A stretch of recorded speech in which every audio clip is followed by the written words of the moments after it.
Welcome to the 109th session of the Circle of Wine Writers Let's Talk series, today on Cyprus. This began over 4 years ago in COVID times. For those of you that are joining us for the first time, the Circle of Wine Writers was founded in the UK in 1960. Today we have over 250 members, with over half being outside of the UK. We have wine writers, broadcasters, educators, and other professional wine communicators. If you want to join us or know anybody who does, check out our website or talk to one of the committee or Andrea, our administrator. So I'd like to extend a particular welcome to all the newcomers today, and especially to our speaker, Marcos Zambartas, who Vivian Franks, committee member, is going to formally introduce. Thank you, Vivian. Thank you, Wink. Hi, Marcos. It is lovely to see you again, and I'm delighted that our discussion for you to take part in the Let's Talk has finally come together. We met on our second visit to Cyprus Vineyards with the Circle of Wine Writers trip in February, and we were all overwhelmed by the quality of your wines, and particularly your whites, and your enthusiasm for promoting both the wine core, which I hope you're going to be mentioning today, and the Cyprus wines, and all the modern thinking that's going on with the wine core. So I'm very much looking forward to this session, and I'll just take another 40 minutes so that you get 5 minutes to continue. But no, over to you. Thank you. Hello, everyone. Thank you, Vivian, and thank you everyone for joining today. We will be having a more historical view of how the Cypriot wine industry evolved the past 100 years. I have a PowerPoint presentation, which I hope to share with you. And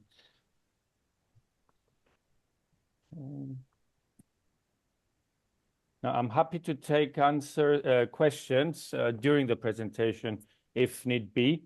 So please, go ahead. So today we'll be looking at shedding some light to how Cyprus wine industry transformed twice, actually, in the last 100 years, from 1920s to 2020s.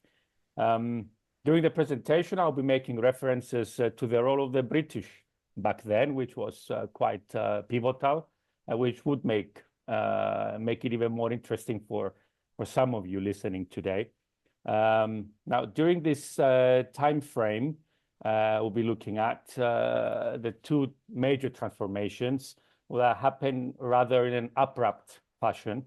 One of them took place at the beginning of the 20th century, when industrialization, for the first time in the history of the island, led to bulk wine production, wiping out almost all traditional winemaking know-how. And frankly, we're still looking for it. Yeah. We will see that in 100 years later, the bulk wine industry had to give way to quality-focused winemaking. And for the first time in the 6,000 years of viticultural history on the island, vineyards have the chance to become the protagonists. Now, although Cyprus has a long history in winemaking, according to some researchers, earlier than the Greeks and the Romans, which probably can be explained by geography, the most dramatic changes happened the last 100 years. Until 1920s, most of the wine production was homegrown with relatively simple tools and means. Since then, and for the next century, 4 wineries dominated the wine scene on the island. Kio, which is probably the most important, still in operation. Etko, unfortunately not in operation anymore. Loel and Sodap. These wineries exported wines to all continents during our time frame, and also to countries that we can only dream of exporting wines today. You will see some countries that you don't probably know that they're drinking wine, actually. It was an era of real entrepreneurship and hardship, and a lot of wealth flowed to the countryside like it never did before in the history of the island. Now, Kio, established in 1928 by local business people, purchased a winery in the heart of the wine villages. And this winery was originally founded by the British company Centaur Wine and Spirits Company in 1891. I can only assume that the founders of that winery were entrepreneurs that sought the opportunity to sell wine to mainland Europe and UK when the growers were still in the process to revive their vineyards from the phylloxera plague. Now, note that Cyprus is still the only country in Europe without phylloxera. It seems that our sandy soils and isolation are the explanation for this. And for the moment, we are not allowed to import any cuttings from anywhere. Sadly, the winery mentioned went out of operation by the end of the 20th century because of the limited grape supply, and it is now abandoned. Going to Etko, which was the only private owned, family-owned, and although they would export hundreds of millions of liters until the early 20,000s, it has stopped operation completely a few years ago. That's after 178 years of operation, continuous operation, and 7 generations of the family. Loyal, it's important to mention all this. It will give you a better picture throughout the century. Loyal was founded in the 1940s by trade union members who left Etko, and it still is a stronghold of, I would say, left-wing minded people, mainly focused on average price distillates and not wine.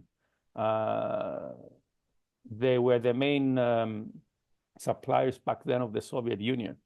And last but not least, a few years later, the cooperative named Sorab was founded on the west of the island to protect the rights of the growers. Reality is that today, this winery became is still there to protect the rights of a handful of growers, and the future of this winery is grim. Notable periods of time during the century are the introduction of international grape varieties in the 50s and the 70s by French consultants, and the varieties chosen to be planted were clearly wrong, with the exception of Shiraz. I mean, we have the likes of Carignan is okay, but Riesling and Pinot Noir, and unfortunately the vision back then and the local knowledge were missing. We have these cold climate varieties, and especially for the Pinot Noir, I did have the opportunity quite many years ago to taste one that the team of Angela Muir, the master of wine, who consulted Kio for many years at the turn of the century. Nowadays, both Riesling and Pinot Noir are scarcely found, and the same fate awaits Chardonnay and Merlot, except for those vineyards that they are planted east-north facing and probably above 1,000 meters altitude. A point to note is that the government's general guideline back then was to uproot the old vineyards to plant the new varietals that they were introduced, and no correlation was made of the regional climatic data and varieties. Everyone could plant anything anywhere as long as it was more productive than the previous precious, in my opinion, old vineyards. For certain, we lost biodiversity, and probably we lost native grape varieties forever. There was a moment in time towards the end of the 80s and during the 90s that a young winemaker back then, a visionary, in my opinion, Marcos Zambartas, my late father, realized that the Cyprus wine industry can only survive the test of time if wines were made from local grape varieties. So a unique research project was launched by Kio, where Agis back then was the chief winemaker. And the project lasted for almost a decade, during which grape varieties scattered in old vineyards were studied using ampelography by the late Pierre Gallet, then professor of ampelography in Montpellier, who taught my father during his studies. Now, microvinifications were carried out. We had the first monovarietal wines from grape varieties such as Maratheftico, Promara, Spurtico, and other local grape varieties. The result was that Cyprus could claim 14 native grape varieties, and subsequent DNA analysis from Jose Vuyamon and his team, of course, confirms that their origin is indeed the island. Now, during the presentation, we will see how and why the island today has only 10% of the vineyard land it had 50 years ago, and how 100+ wineries fare today. To put things into context, we need to go a little bit more back in time. A significant year for the Cypriot wine industry was 1878. It was this year when the island of Cyprus was bought by the British from the Ottomans. Before the British, the island produced the highly then priced raisins, and taxation on wine was high. Wine production was mainly the sweet Kumandaria and generic red wine. And it was homegrown in underground cellars containing the clay vessels that you see in the picture. They're called pitharia or pitharka in the local dialect of Greek. Now, logic says that the pitharia were placed in underground cellars, sometimes half or fully buried in the ground where temperature was lower. I would also think that they did put them in the underground cellars to keep the actual production figures concealed from the taxman. Now, Commandaria raisin production were made using the local grape varieties of Mavro, which is a red grape. Mavro means black in Greek, and Xinisteri grape variety, which is white. Now, this explains the domination of these grape varieties then and presently.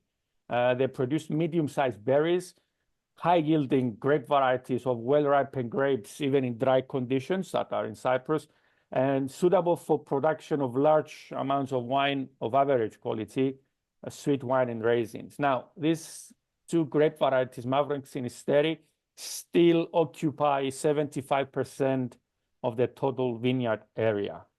But being a little bit wiser now, the yields are managed much better, giving good quality wines.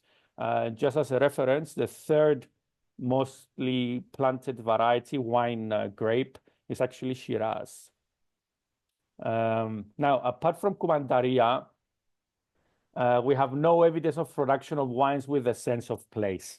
The ones studying a bit history of winemaking, drivers for quality wine production in a country with a sense of place back then are when the aristocracy needs better wine and the broader population develops a taste for these wines at some point in time.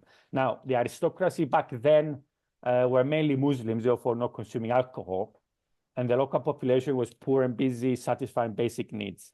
So the sense of place of the produced wine was only relevant in the production of sweet Kumandaria, and to a great extent even today. Now, this is a style of wine developed much before the Ottomans conquered the island and made known during the reign of the Franks and the Venetians. It was enjoyed by locals, visitors, and used in religious functions. So it is a wine that actually dates quite back. We're looking here at 3 pictures from freshly cut grapes sun-dried on traditional nets on the ground, or more contemporary under partial shade on drying beds, which in my opinion is a better method of production. This is what we do as a winery. To comprehend better how the industrialization of the industry wiped out the traditions of winemaking, the best example is Kumandaria, which is a wine that is still in production and connects the past with the present. It is a dessert wine produced on the island for thousands of years in the clay vessels shown before. Now, in the course of the last 100 years, so maybe it was the four wineries decided to mature Kumandaria in oak barrels, wiping away any use of the clay vessels, and start to fortify to 15% for microbial stabilization, which fortification was never really practiced in the past. Maybe they were adding a little bit of the distillate, Zivania, just to protect the top, the surface of the wine not to get oxidized. Now, so much we have forgotten the original taste of Kumandaria that one of the smaller wineries 15 years ago applied for the protected denomination of origin certification for its unfortified Kumandaria. It was rejected as non-typical, which is really sad. Now, later on, it was, of course, it was not rejected, it was accepted, but that was the first reaction of the panel of the wine experts committee, as we call it in Cyprus. Now, until today, I'm in the uncomfortable position to say that the use of the clay vessels is not allowed in the Kumandaria production, only oak barrels. So it seems that the past it still haunts us. Now, but what happened? How did the wine industry expand so much 100 years ago and kept flourishing for 80 years? Now, as you can imagine, more than I can, the British rule of the island opened wide the trading routes for the Cyprus wine to be exported. The industry saw a big expansion starting in the 1930s for many decades. All kinds of grape-derived beverages were manufactured. So we have brandy or cognac in the local dialect, vermouth, sherry, white, rosé, and red wines of all kinds of sugar levels, and the distillates ouzo and zivania. Vineyards were planted even in unsuitable low-altitude areas, and quantity was a paradigm undeniably. It was the reason of the rise of the industry and the exact same reason for its decline, as we will see at the turn of the century. Now, the expansion was so rapid that Kio built two wineries the following 10 years after the initial purchase in 1927. The one on the picture was built in 1934, close to the shore, cleverly positioned opposite an industrial jetty with a crane to facilitate exports of some millions of liters yearly. Initially, many wines were exported in wooden barrels, later with hoses directly from the cement tanks that were positioned in the winery, straight to tanker ships. At this location today are the headquarters of Kio. Also, there is a brewery, which was established in 1951, and the wine bottling equipment. No more wine is produced at this site anymore, where back in the days, we're talking about millions of kilos crushed of grapes. Now it's only bottling there.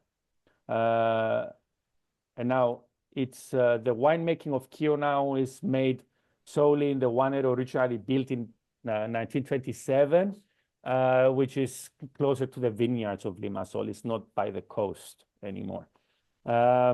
This is one of my favorite pictures. By the 40s and 50s, Cyprus wine, especially sherry style, fortified, and Kumandaria, gained reputation in Britain. Cyprus was not severely affected by the Second World War, and the wine production continued to grow. I got a statistic. In the 1960s, Britain consumed half the island's yearly production, which was close back then to 14 million liters. Emva Cream, for those who remember, it's a brand of Cyprus sherry, enjoyed the highest brand recognition, second only to Harvey's Bristol Cream. I'm sure the Spanish were not particularly happy. The British certainly were. Now, another interesting fact is that the island ranked as the third biggest supplier of Britain after France and Spain. Now, back then, sherry matured in barrels in the sun, and ex-colleagues of my father, who I interviewed to prepare for this presentation, informed me that at Keogh, there was a cement tank used for blending sherry, which could hold up to 1 million liters and had pillars inside the tank to support its weight. Now, I wonder if some of you have seen this label before. I thought you would find it interesting. I found this Sainsbury's label of Cyprus sherry from Sainsbury's archives, actually, in the internet. And it's dated in the 60s and the 70s. And there's also the picture there of Emva Cream, in case someone recognizes the brand. It's interesting to note that Cyprus sherry, being a little bit less in alcohol content than Spanish sherry, enjoyed a favorable tax bracket. Spanish sherry was a bit higher. It was higher in tax due to the 15.5% alcohol, and that helped a lot to boost the sales for Cyprus sherry. Now, in the 1960s, going 10 years later, Cyprus gained its independence from the British. The Cypriot bulk wine industry continued its business model, aided this time by government subsidies. And production and exports per liter were heavily subsidized, as it was viticulture, and Cypriot wines and spirits had a competitive advantage in the international stage. Now, new markets emerged. Soviet Union was a big importer of Cypriot wines and spirits, notably eau de vie, brandy, pure alcohol, commandaria, and cheap table wines.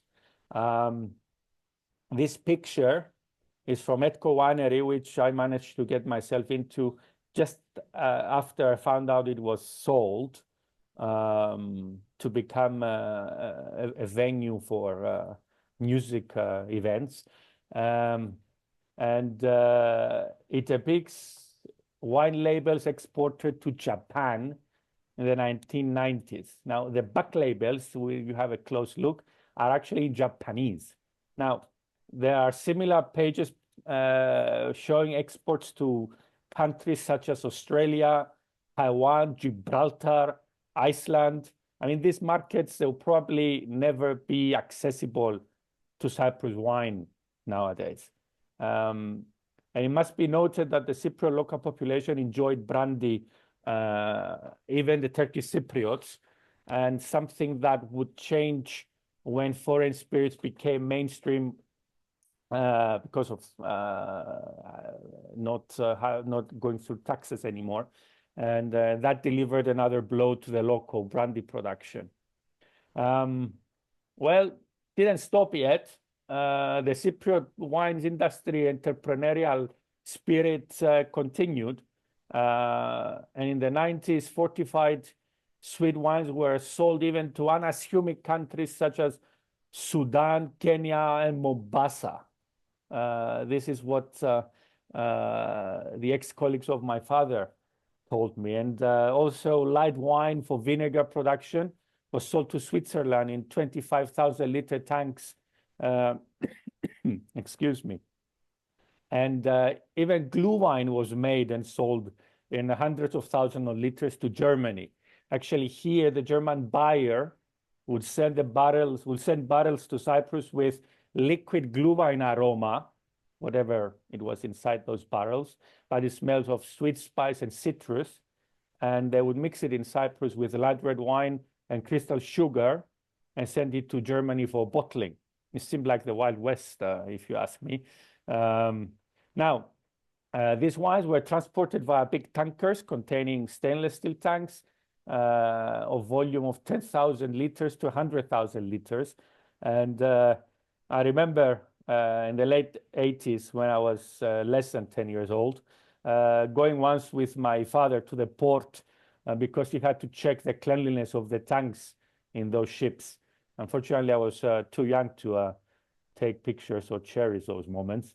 Now, it doesn't stop here. Even tartaric acid salts were dried in the sun and exported for tartaric acid production, notably to Germany.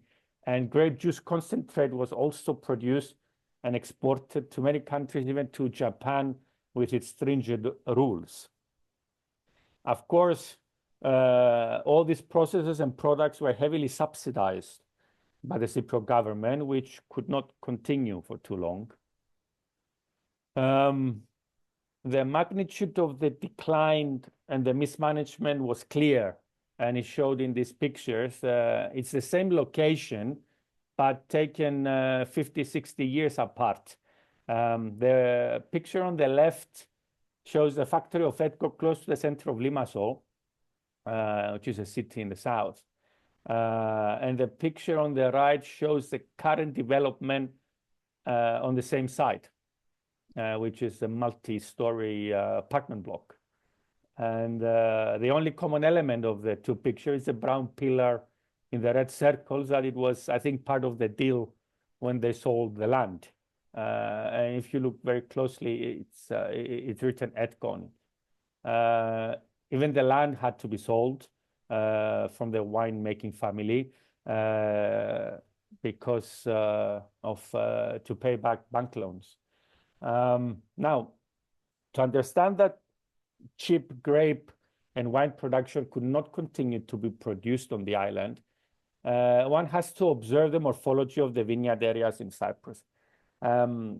Contrast to Cyprus vineyards, which are on terrace slopes, other winemaking countries have large valleys with more rainfall and more efficient logistics due to geography.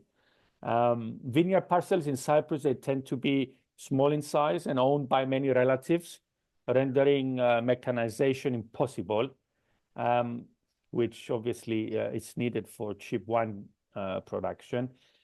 Big vineyards owned by grandparents were split among numerous cousins, making economies of scale unattainable. And also for wineries, even today, it's quite hard to have big blocks of vineyard land.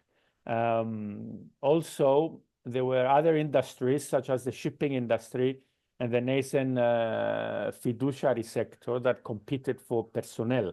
And urbanization took place around that time, since wealth accumulated in the rural areas by selling grapes during the heydays, it allowed for the next generation to go study and pursue careers leading to the brain drain or human drain from the rural areas.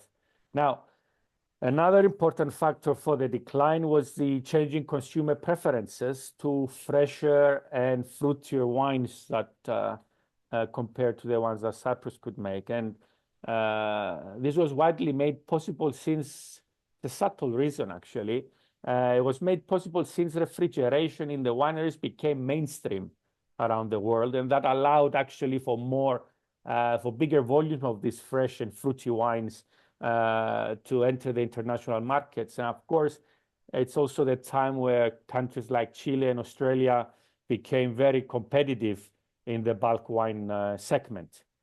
And the final blow to the Cypriot bulk wine industry came with the accession of Cyprus to the EU in 2004, when import taxes were lifted and imported wines and spirits became financially accessible to all of society's layers. And also, this was the end of Cyprus sherry, since the name sherry was only allowed to be used by wineries in Jerez.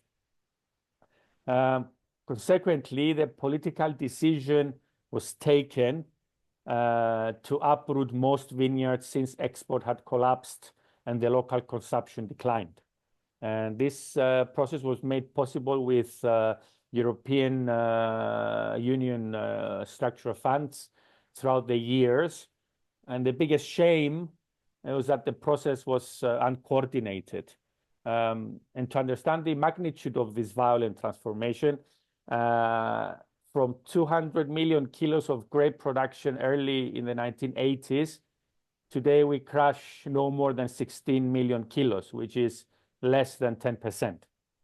It is maybe tempting to say that big four wineries failed to read the signs of what the future would bring. I mean, the decline of bulk wine export was something that had occurred to other wine regions as well. Cyprus was not necessarily the only one. And unfortunately, there was no action taken.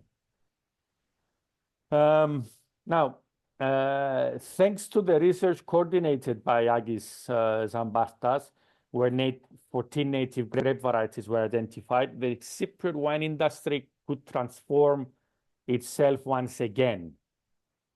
Kio, who funded the research, supplied cuttings of the indigenous grape varieties to other producers, which was very kind and forward-looking. And now we have commercial vineyards of rare Cypriot grape varieties. They are not particularly big or numerous. They're quite small in size, but we are in the beginning. And these are the wines that we export today. This is our new edge. Now, most new plantings on the island today are with these varieties, and the international grape varieties are gradually uprooted, which in my opinion is a good sign.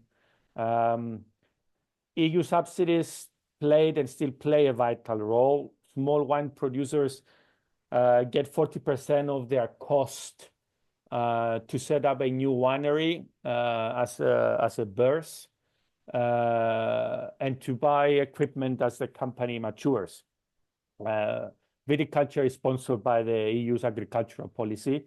And we've seen the last 10 years that exports have increased in value, albeit small in volume. More than 100 wineries are registered now, and 50 years ago was only 4 or 5. And although, yes, there are 100 plus, my estimation would be that approximately a quarter of them are successful businesses, but that's just my assumption.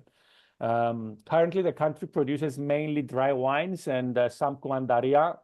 Guandaria is declining, as many sweet wines do for the past years. And as we speak, finally, the process to change the PDO rules to reflect the realities of on the ground and to try to restore the authenticity of the Cypriot wine is underway, because with the accession of the country to the EU 25 years ago, there had to be the PDOs written, and it was done by government officials with little advice from the private sector, and also the private sector back then was not necessarily interested in authenticity, more on quantity. So the PDO rules we have, they are unimaginative and quite generic, actually, and they don't reflect the reality on the ground. Now, today on the island, there are winemakers that have studied and worked in different winemaking countries, and this brings vital know-how on the island. You need to understand that because there is not really a winemaking tradition, we are fortunate in a different way, in a sense that wineries can really, they have an empty canvas in front of them when it comes to tradition, so they can actually define the styles of their regions. And it's something that not many people can claim, winemakers claim, when there are more traditional regions where, of course, rules of the PDOs that can be quite strict and there's no much deviation happening, at least quick enough. So it's a good thing to notice is that the vineyard land has stabilized We have the first resident Master of Wine student actually on the island. That would be me. And the local population seems to appreciate the new wave of Cypriot wines. Now, something that I would like to mention, which is just my hunch feeling, it's something very personal. I believe that few of the wineries really understood the lessons of the past. I see a repetition of the behavior of the wineries. It's just a different volumes, because there's still a significant number of wineries that produce wines destined for the mass tourism. For example, well-made wines from Shiraz or Cabernet, but there is no distinct character or a sense of place. It's not very different from what it used to be 50 years ago, but in different volumes, of course, and the wines are better, but still no sense of place. I mean, many wines that are produced from Xynisteri grape, which is semi-aromatic, they are made to compete with aromatic whites from cooler regions. For example, Sauvignon Blanc from the Loire or Malagousia from North Greece. It's just this trying to, it's not really reflecting what the variety can do. And probably the worst is that most wineries rely on growers to source their grapes instead of managing vineyards. And this is what the Big Four did for 80 years. Only Kio owes some vineyards, and that came much later. It seems that the past is still haunts us, and we haven't learned our lesson. It's just smaller production spread over a bigger number of wineries.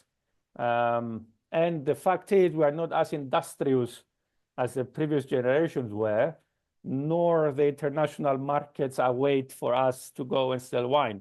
So, plus global warming, which doesn't make viticulture any easier now and in the future. Now, to close with a positive note, although challenging times lie ahead because of climate change, there are a handful of producers that understand and push for authenticity of the produced wines using local grape varieties, and looking to reintroduce old traditions like clay vessels, even for Kumandaria production. Now, I don't know, but maybe a third transformation is on its way, this time going really backwards. So that was all I had to say. I'm very happy to answer questions. I hope you find it interesting. Thank you, Marcos. Vivian, do you want to handle some? Yeah, absolutely. So firstly, thank you, Marcos. That was really insightful. Liz asked a question while you were talking about the international varietals earlier. If the international varieties were introduced, how was phylloxera avoided when they came in? By chance, I believe. There was no control back then. I think we were just lucky. There was no, as far as I know, at least, there was no strict rules of quarantine and all this. Probably they did checks, but I would be very surprised if they were as stringent as they are today. I think we were lucky more than anything else. That's good. Okay.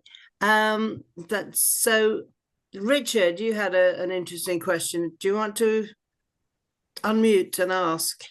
Okay, sure. Marcos, thanks very much for the presentation. Really good. And we are thrilled that you are a Master of Wine student as well. Just a quick question. It is worrying that you think that only 25% of the island's wine producers may be working profitably. To what extent do you think that tourism could hold the key to, or what could be one of the keys to improving the financial prospects? During COVID, we found out that tourism drinks around 40 to 50% of the production. Yeah, was when tourism completely stopped and we saw a decline. Of course, it is an approximation, of course, and it depends on the on how each winery sells their wines. Tourism, in my opinion, is both a blessing and a curse, because tourism can be considered as the low-hanging fruit. So wineries, they will still try to produce simple wines just for the mass tourism, yeah, instead of focusing on the authentic wines of Cyprus and try to educate the local population and the Horeca stakeholders, the restaurateurs, the sommeliers. So tourism is important. It's really for wineries that they are, let's say, looking for this authenticity, can definitely be the cash cow sometimes that would allow the wineries to produce more interesting wines in the future. I think without tourism, there would be a huge decline in sales. So tourism is important, but again, not without any negative effects. Okay, so it's got to be still got to be balanced with other routes to market and other distribution channels, and working on those as well. Yes, and it also shows the importance of, again, for Cypriot wineries to become more extrovert and take the suitcase and just go sell wine abroad. Because I think tourism, because of all the environmental issues with carbon footprint and climate change, it might negatively affect tourism in Cyprus. Nobody talks about it, but I'm sure behind closed doors it is discussed. So it is time to be more extrovert, actually. Thank you. All right, thank you, Richard. Older Yara was curious about the slide on your last slide about the vineyard on the left. Can you tell us about that vineyard? Was the last slide? Yeah. So that's one of the Zambartas vineyards. Let me, shall I put it back on the screen? Or I'll try. So you're talking about this picture on the left? Yeah. Is that the one? That's pretty amazing looking. Could you tell us a little bit about it? Yeah, it is. It's a Zambartas vineyard, so we own this land with this vineyard. You see features of the island's vineyards. Actually, that's why I chose it. It's on terraces. There is a stone wall to keep the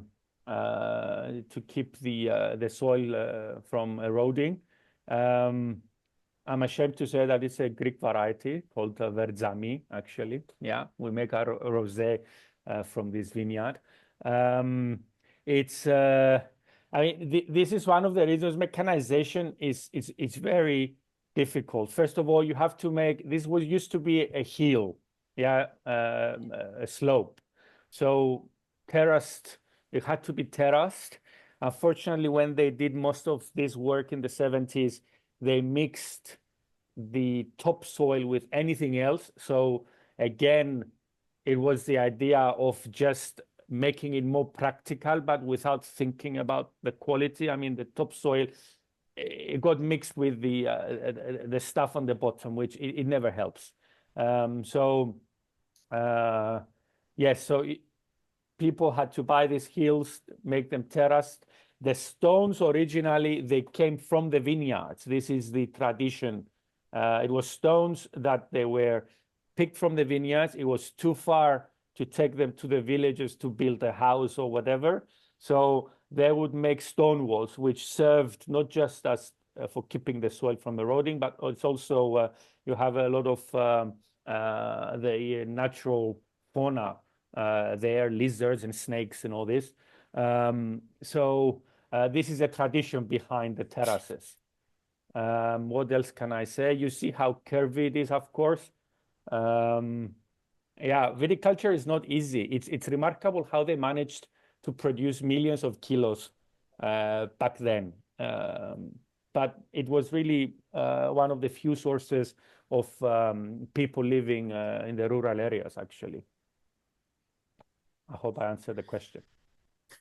Thank you. Jose, would you like to ask your question about indigenous varieties? Yes, of course. Well, thank you, Marcos, for this excellent presentation. I was wondering if there are any old vineyards on Cyprus. We visited one together. I know that Yes. there's at least one, and I was happy to analyze some unknown varieties through DNA profiling, and we could find some interesting old varieties in your vineyard. Are there any other old vineyards on Cyprus that would deserve to be studied? Thank you for this question, Jose. It's actually a good point. There are still centenarian vineyards on the island, mainly from Mavro grape, and some Xynisteri, which goes back to the point made before that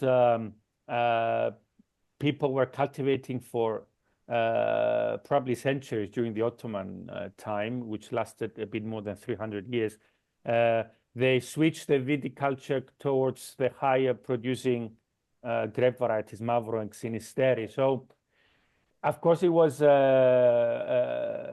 reproduction method was massal. It was never clones. We don't have clones in Cyprus, so which actually nowadays it could be a positive thing because of biodiversity keeping. But I can only assume that there are some vines, individual vines in Mavro and Xynisteri, old centenarian vineyards, but there has to be proper research on it. And finally, the government decided that we will not give you more money to uproot these old, non-productive and difficult to cultivate vineyards. So that hopefully stopped. That's a good point. The first step. Yes, I hope it's not too late. Yeah, thank you. Okay, thank you, Jose. Neil, you were asking about examples of native varieties. Do you want to? So, if you can give some examples and also talk about the styles that you make. Are these things available in the United States? That sort of thing. There are. So there would be. Not all the native grape varieties have been commercialized yet. You find wines from grape varieties that are less than 1% cultivated on the island, and I'm talking about 30 hectares. Yeah. And they're available in the US, some of them. So there would be Maratheftico, 100% Maratheftico wine in the US from two wineries, actually. One is Chakas and the other is mine. And that would be 100% Maratheftico. And Maratheftico tends to produce wines that they have a ripe aromas of cherries and violets, quite tannic variety as well with good acidity, dark in color. So let's say richer red wines. Yanoudi, which is also being commercialized the past 5 years, produces a bit lighter reds, but still quite, it's quite concentrated. It just shows that we're a warm climate country.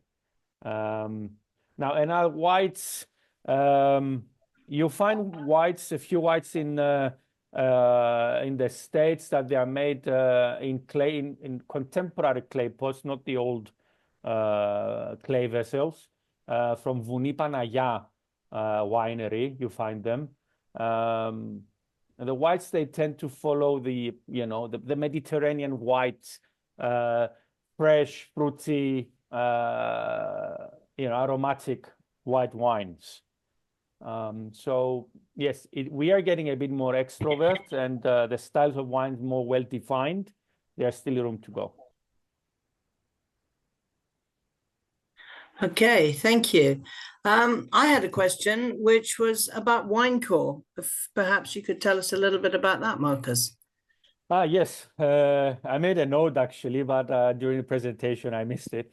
WineCore is part of the, let's say, the renaissance of the wine industry. It's for the first time there are 15 wineries with they made a joint effort to promote Cypriot wines in the in Cyprus and abroad.